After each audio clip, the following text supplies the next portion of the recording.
We need to understand that we are not everyone's cup of tea.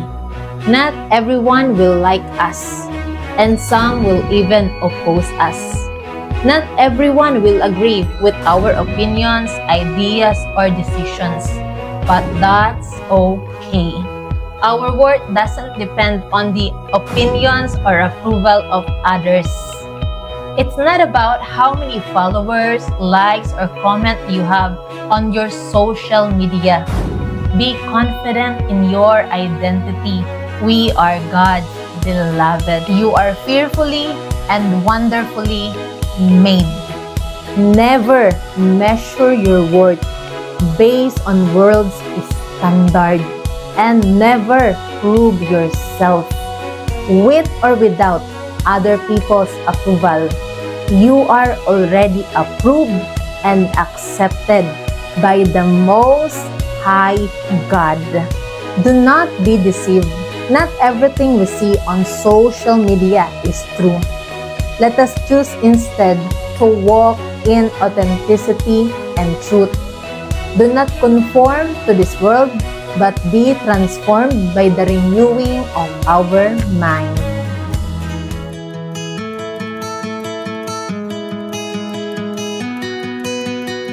Hello everyone, this is Belle, and in this episode, let's talk about start improving and not proving. So what is improving? It is seeking growth for ourselves, and proving is always seeking validation from other people. Okay na ba to? Okay ba ang ginagawa ko? Lahat na lang na as if ang worth natin ay nakabase ayon sa opinyon ng ibang tao. Especially nowadays in social media. Maraming tao naghahangad magkaroon ng maraming likes, maraming followers, maraming shares, maraming comments. So, doon nakabase minsan ang kaligayahan. Now, let us clarify in this episode. Hindi pwede natin ibase ang ating identity ayon sa opinyon ng ibang tao. It's okay to ask opinion from others, but it's not okay na ang magdidikta ng ating buhay ay ang opinyon ng ibang tao. At lagi na lang natin pinapatunayan ang ating sarili when in fact, there's nothing to prove. Dahil kahit ano pang gawin natin, accepted tayo and approved tayo ng Panginoon. At mahal na mahal tayo ng Diyos. Now, let me share this testimony. I remember nung nagsisimula po ako itong pag-record ko. To be honest, I do not know how to even humarap sa camera, hindi ako marunong. Even, maybe I know, I learned how to kahit paano magsalita ng konti. Pero yung maging sabihin na yung confident na ako na humarap sa camera. So, I was not like that before. And even kung paano ipoposition itong camera, hindi ko alam. And in fact, naalala ko, wala pa noong Kairos moments. Ang ginagawa ko lang noon, kapag nasa restaurant or kung saan tos kakain, nag-share lang ako ng aking saloobin. So, and kaya ko siya pinopost noon sa social media. It's because natutuwa lang ako sa ginagawa ko at sinishare ko at feeling ko na ilalabas ko kung anong nasa sa loobin ko. And I don't have that intention really na para because of the like, because of the comments, or whatsoever, or the followers. So, sa Facebook account ko noon pinost, hanggang sa may nagme-message sa akin na hindi ko alam, na i-encourage na pala sa mga testimony nung time na yon. And I didn't have an intention na, sige, mag-open ng pangalanan ng Kairos sa Facebook page as well as sa YouTube as well as sa TikTok. So, I don't have any idea about it na ganon. Hanggang sa nag-decide ako and the Lord spoke also sa aking heart. Okay, so mag-ano ng Kairos moments. And in fact, I was thinking, ano kaya yung title? Alam niyo kung anong first question ko sa Panginoon? Lord, nung time na yon, may manunood ba? Pangalawang tanong ko, may magla-like ba? Pangalawang tanong yun. Pangatlong tanong ko, may mag-share ba? May effect kaya ito? Makaka-encourage kaya ito? Lord, baka walang manood. Yun yung tanong ko. Alam yung sabi sa akin ng Panginoon, anong pakialam ko? If may magla-like, may mag-share, may magko-comment, what is important is the testimony. So yun, anyway, yan yung dealing sa akin ng Panginoon. So, sasagot sa akin ng Panginoon na kontento ako at sobrang naging masaya ako.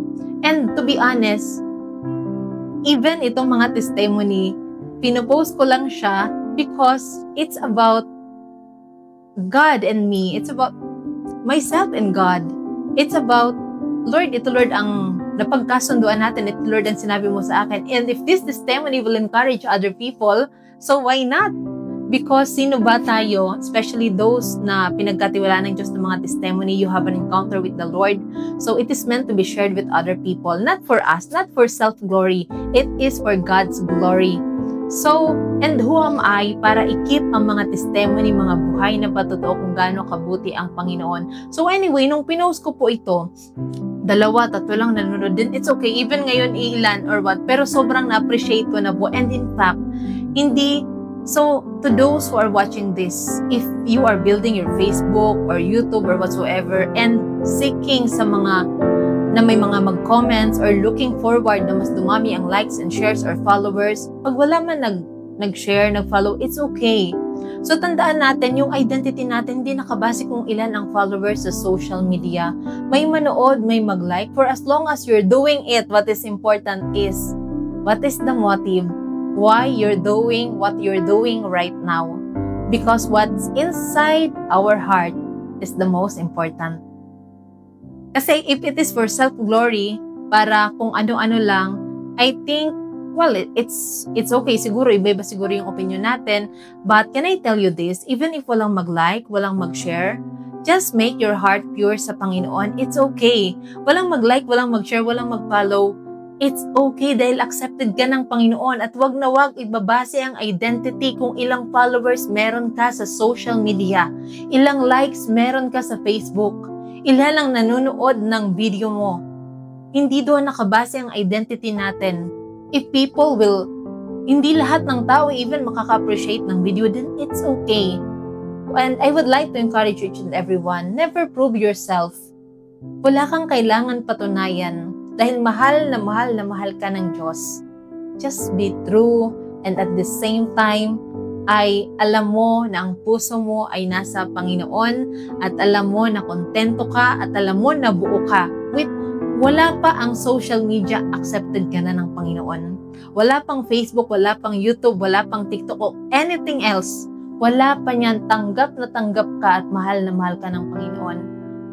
So, again, never base ourselves ayon sa opinion lang ng ibang tao or even sa social media. Dahil hindi pwedeng i-measure yung ating halaga sa kung ilang tao ang gugusto sa atin. But another important thing, huwag nating kakalimutan, even people will not like us, still love other people, still love others. Continue to love and continue to honor God.